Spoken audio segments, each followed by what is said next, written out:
You are listening to an episode of Megan is Not a Parent, But. Today's episode is brought to you by Positive Parenting ClassPass, which is my 6 simple positive parenting classes to kickstart your positive parenting journey. You can start today at bekindcoaching.com/ClassPass. In today's episode, I'll be sharing all about symmetrical and asymmetrical relationships. In this episode, I want to do a little bit of a trigger warning that this episode may invite in big feelings. And if that's the case, I invite you to listen to them and take care of you and take care of those big feelings that come up during those messages that are being delivered. And I invite you to soften into them, but also take care of yourself in listening to this episode. So with that, I invite you to get cozy, grab your notebook, and let's dig in. Welcome to Megan is Not a Parent, But, the podcast where I, your host, Megan Ford, former early childhood educator turned positive parenting coach, helps parents just like you learn how to deal with your strong-willed child's difficult behavior. I've been described from my clients as a blend between Brene Brown and Miss Frizzle, you know, the one from the Magic School Bus. I help bring awareness and hold space for the hard conversations and make big concepts like behavior and relationships and temperaments easy to understand and easy to implement. If you're a parent who struggles with your child's loud, dramatic, disruptive, over-the-top behavior, but don't think a parenting coach would help you because those are just for the bad parent or those parents, then this episode is especially for you. I invite you to grab a journal, grab a cozy blanket, a warm beverage, and enjoy what you're about to explore. So I invite us all to think about this question and ask yourself if you've ever experienced this. Have you had a baby shower? Or maybe have you needed to purchase some baby supplies? Or maybe you read a baby book if you go right back to as you were preparing to become a parent. And maybe you've been sharing or you shared with your friends your child's gender in a gender reveal. Have you ever experienced that? And if so, you're not alone. Most every parent does. And that's because that was the start of your side of the parent-child relationship. As soon as you found out, as soon as the desire, as soon as the wish, some people's journeys are shorter and some people's journeys are longer, but as soon as you start your journey, that's the beginning of your side of the parent-child relationship. And I'm wondering, have you ever considered when the relationship began for your child? It's kind of a heady question, right?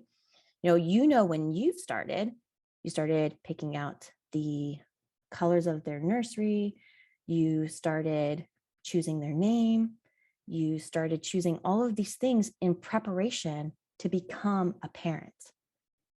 And from the start, you had the upper hand. You had that space to prepare, to think, to conceptualize, to ask, to choose. And part of that is what makes the dynamic between a parent and a child uneven. And that's that sense of unevenness, the space of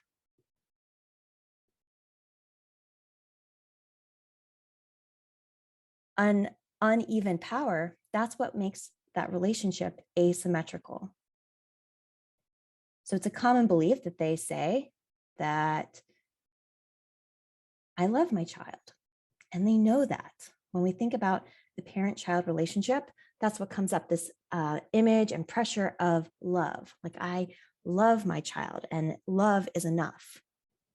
And I'm here to say that in order to experience and build that secure relationship, we must first decenter your experience as the parent.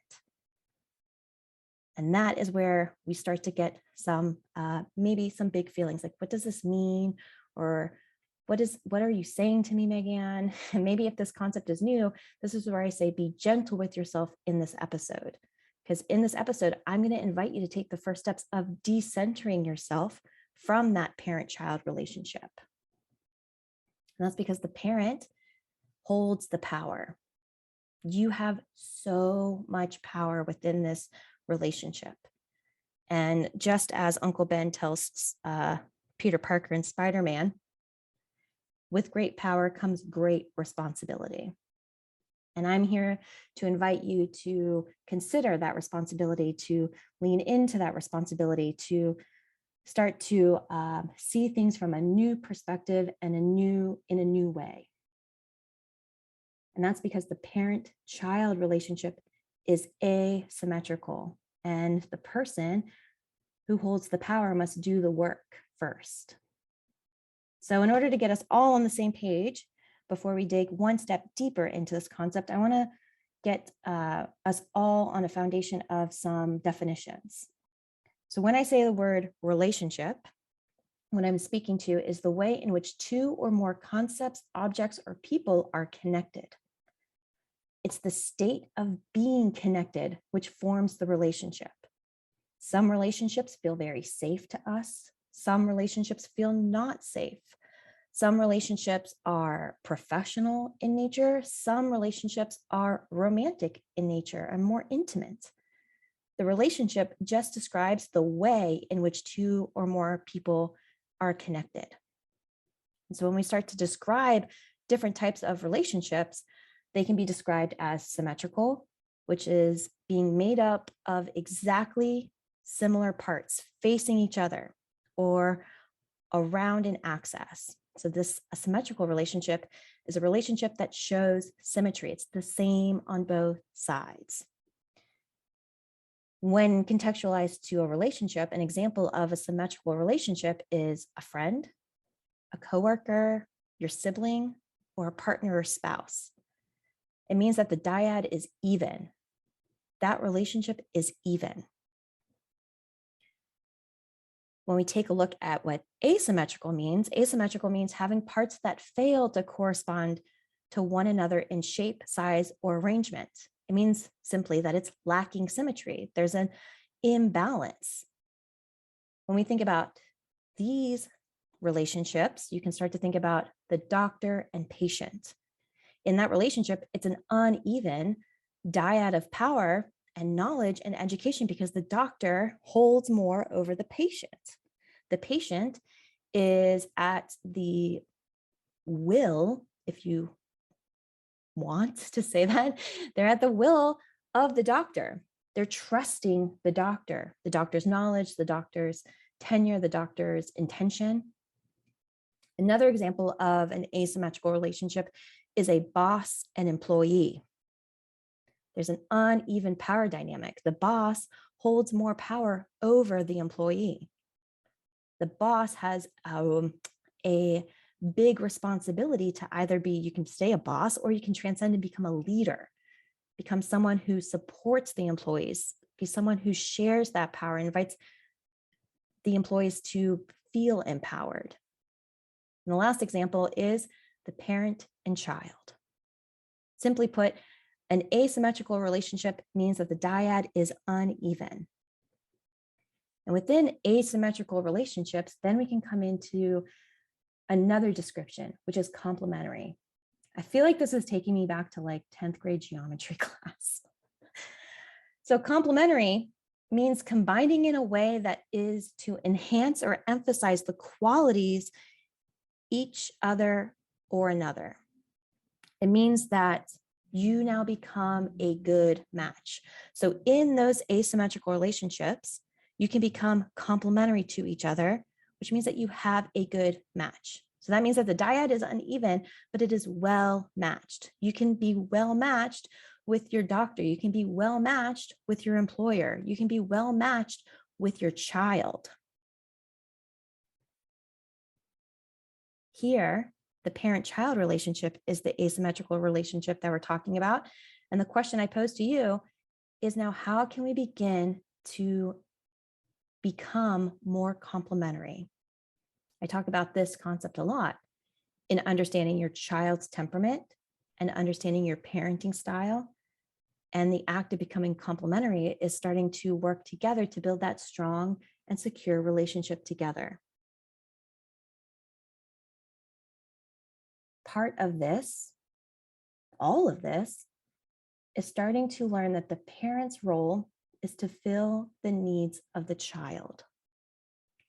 And the adult models how to fill their own needs. The child in this relationship is not responsible to fill the needs of the adult. I talk about this concept of becoming a gardener and not a carpenter inside of season 5, episode 1. The title is You Are Co-Creating with Your Child, talking about that relationship. What is the relationship that we're building with them? And the idea of becoming the gardener is someone who is tending and caring for and becoming attuned and becoming curious, starting to assess the needs, the light needs, the water needs, the fun needs of the child, becoming harmonious in that relationship, as opposed to the carpenter, which has a plan, and anything that's outside of that plan is wrong, and I got to get you back into that plan. When we are unaware of this dynamic that's going on, or unaware of becoming the gardener and the benefits there, if we stay more rigid and stay more working towards making the relationship a symmetrical relationship, what can happen is an unintentional blind spot. And that unintentional blind spot is called parentification. And to quote Hala Samsi's article, very simply put, emotional parentification is a dynamic between a child and their caregivers. It occurs when a child starts to feel responsible for taking care of their parents emotionally while growing up. Many of us may have been in this role. We may, growing up as children, started to wear different masks so that we could appease the adult around us in all the different power dynamics. I'm thinking teacher-student. I'm thinking coach and player. And of course, parent-child.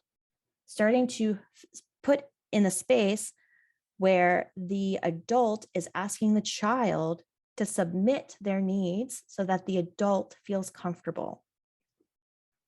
So parentification can look like children constantly trying to accommodate how their parents feel. Asking children, this is where we start to get very clued into the footsteps in the house. We start to get very clued in to the sounds of the car pulling in the driveway. We start to know, like, whoop, I need to do something so that my parent feels comfortable. Parentification can also look like the child becoming the source of emotional support and caregiving to the parents, where the child now feels responsible and maybe even flooded. In high conflict, stressful, or traumatic situations, children start to soothe and regulate their parents' emotions. They start to become responsible for that. Also, parents start to overshare their emotional pain and age-inappropriate problems with children, and either lean on them for support or expect them to help them with problem solving. And finally, children are placed in situations where they start to feel more like the parent. Now, going through and continue to go on, I feel like a natural question here is like, what this kind of sounds like is like, well, I'm not allowed to ask my child to help out or contribute, or I can't share my emotions with them, or I need to become a robot. And I want you to know that that is not what I'm saying. I think emotional honesty and emotional validation is incredibly important. I think inviting children into the process of family contributions is incredibly important. I just invite the lens to make sure that it is age appropriate, that those expectations and those sharings meet the child where the child is developmentally. For example, grocery shopping, maybe a 3-year-old, it would be overwhelming to a 3-year-old to be responsible for creating a grocery list. Maybe they can be involved in the process with you supporting them through it. But in order to the process of saying, well, okay, what are we going to get at the store? That can become emotionally overwhelming to the child. Now they feel pressure to fulfill this need. I hope the distinction is becoming clear. where we can involve with support and not totally outsource. As a child grows, as their skills grow, as that dynamic evolves, then the size and age appropriateness of the contributions can do that as well. This process of staying in age appropriate zones is in alignment with nurturing a secure attachment. Brain break moment. All right, I know that I can go deep way fast. So let's just take a pause here to take a deep breath in and let it out. And listen while I let you know that this episode is brought to you by me, Megan, and my Positive Parenting Class Pass. Positive Parenting Class Pass are 6 simple positive parenting classes to kickstart your positive parenting journey. Those classes include Positive Parenting 101, which is a class that is just designed to give you the first steps in what positive parenting is and what it is not. Second class is Emotional Validation. In this class, we dig into how can we show up to have your child feel seen and heard in their lived experience. The third class is Setting Boundaries, all about communicating, enforcing, and allowing testing of your secure and consistent and firm boundaries. The fourth class is a class called Ending Entitlement. Inside of this class, we dig into how we are showing up using tools of entitlement and how we can start to release those tools and begin practicing tools of empowerment and choice. And we know that what we put down, they're going to pick up. The fifth class is a class all about natural consequences. This is a class that gets very clear, and you'll walk away knowing what an imposed consequence is, what a logical consequence is, and most importantly, how to begin utilizing natural consequences so your children begin learning from their lived experience. And the final class is a class all about apologizing. I like to say that connection is the most skipped over step and recovery is the least utilized step. So in that step, you'll start to learn how to show up and use impactful and effective apologies so that your child knows that you see them and hear them and care about them. If you are looking to begin your journey today, then I highly encourage you go to bekindcoaching.com/classpass and dig into the classes starting today. As my free gift, you will receive Raising Respectful Kids, which is my 3-part video series all about how to stop focusing on adding on more decorations to your child and to you and to your relationship, and instead starting to reinforce and build a solid and secure foundation together. I can't wait to hear all of your amazing wins from the steps that you take inside of Positive Parenting Class Pass. All right, ready to get back to our episode? Before we get back, let's take one more deep breath together. And take a deep breath in and let it out. And let's go. This is a concept that we're going to go into more in a future episode, but I wanted to introduce this concept as a reason why we are wanting to decenter and root into the value of knowing that this is an asymmetrical relationship and owning our power in it. So when we think about attachment is the quality and the values within the relationship. And attachment theory qualifies these as 4 qualities. It values it in how safe the child feels, how seen the child is, how soothed the child is, and how secure the child feels. These are all values from the child's perspective. And that's why I think this is a very important conversation to say that we don't get to say if someone feels safe with us. They get to say that they feel safe with us. This is pulling off of episode 2, talking about we're leaning into impact over intentions, because safe, seen, soothed, and secure is not from the parent's intentions. We're flipping the script here. It's a little bit counterintuitive. We're now starting to see it from the child's perspective and become curious to say, how can I help my child feel safe? How can I help my child feel seen? How can I help my child feel soothed? How can I help my child feel secure? And what is that required of me to do first? So when we think about safety, Safety is the adult avoids taking actions and making responses that frighten or hurt the child. And we're going to take into impact the thought of physical safety and also emotionally safe. Are we showing up in ways that invite this child to feel safe?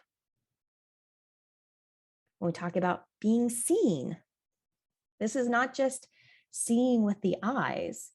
It means that we're perceiving them deeply and empathetically, that we are sensing the mind behind the child's behavior. This is where we start to become curious to the why.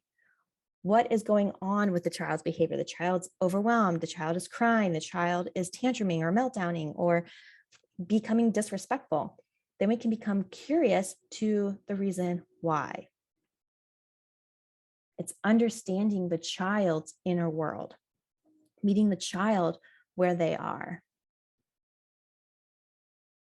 The third quality is being soothed.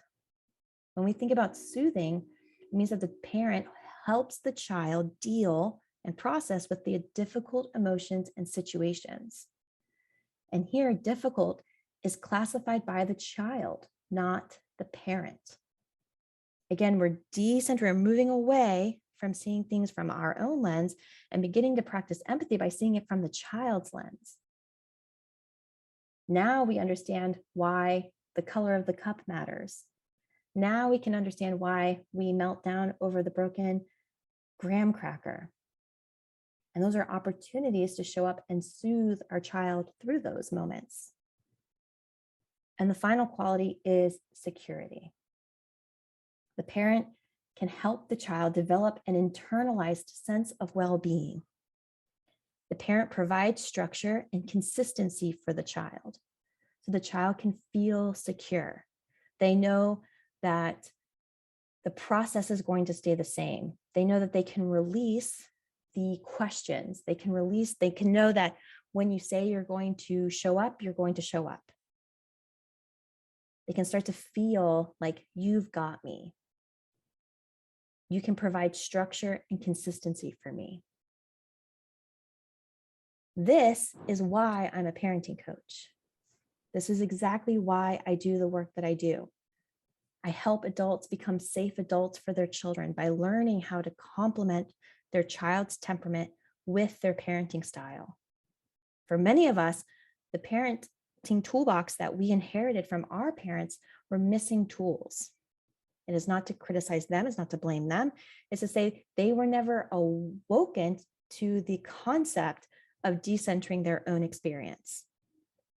They were not awoken to the process of becoming aware of the power that they hold within that parent-child relationship and how to share the power and invite this work together.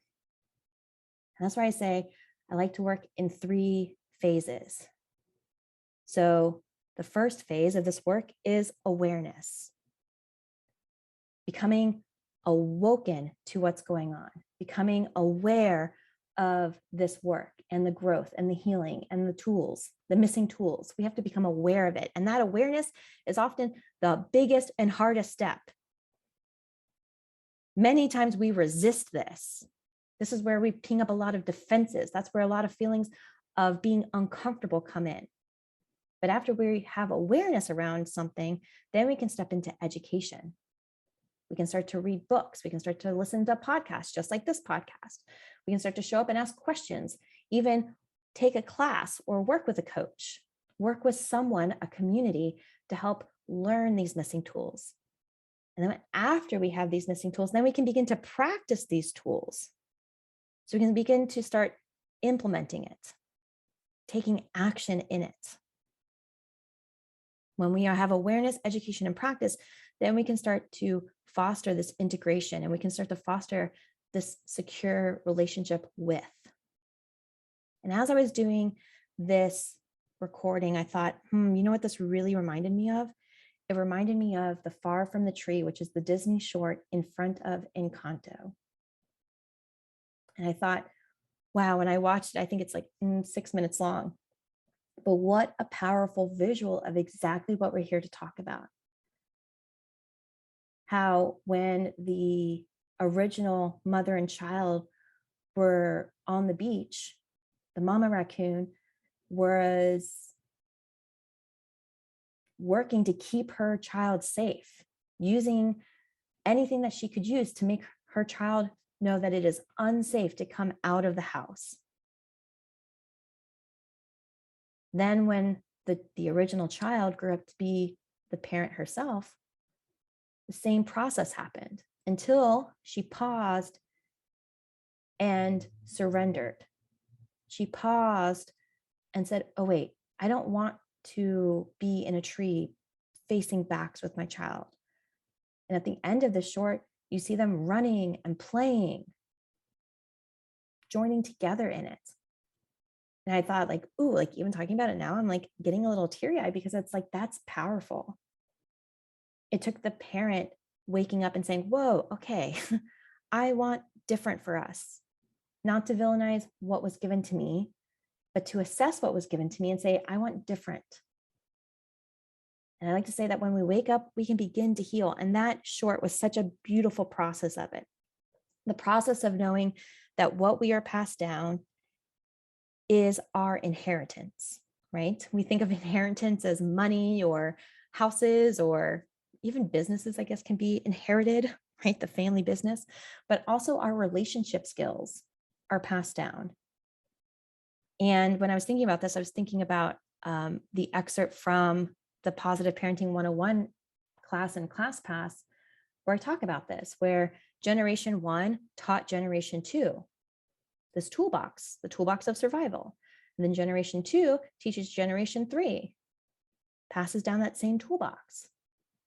It's not until we start to cross into Generation 3, Generation 4 that Generation 3 wakes up and says, whoa, no, I want different. I want to break this cycle. I want to assess my toolbox and I want to learn new tools, tools of empathy, tools of listening, tools of regulation, tools of validation, tools of boundaries, tools of compromise, of agreements, the tools that often we were not raised with. So that then Generation 3 can teach Generation 4 with this new toolbox and then start to pass on a new cycle where Generation 4 has a new toolbox and passes that toolbox on to Generation 5. And that's powerful work. And waking up is the hardest part of it. In closing, I invite you to consider, where have you been wanting your child to change first? What tools did you inherit from your parents? What tools are you ready and committed to releasing? And who is on your support team to do that? I think a very valuable piece of this work is learning that you are so powerful as the parent to your child already. And you hold the power to make their toolbox different. And I'm proud of you. And if you've made it to the end, I hope that you're proud of yourself too. As I said in the beginning, this episode was a big hitter. It's probably maybe a new concept to you. So make sure to be gentle with yourself as you're becoming aware of this new responsibility. In closing, coming up next week is an episode titled Children Who Listen Have Parents Who Listen, talking about passing on that new toolbox. We're digging right into it. So if you enjoyed listening to this podcast and you're interested in coming and joining, I want to invite you that I record this podcast live and on Zoom, where you come, you're in the audience, and then after the episode records, then we stay for Q&A after.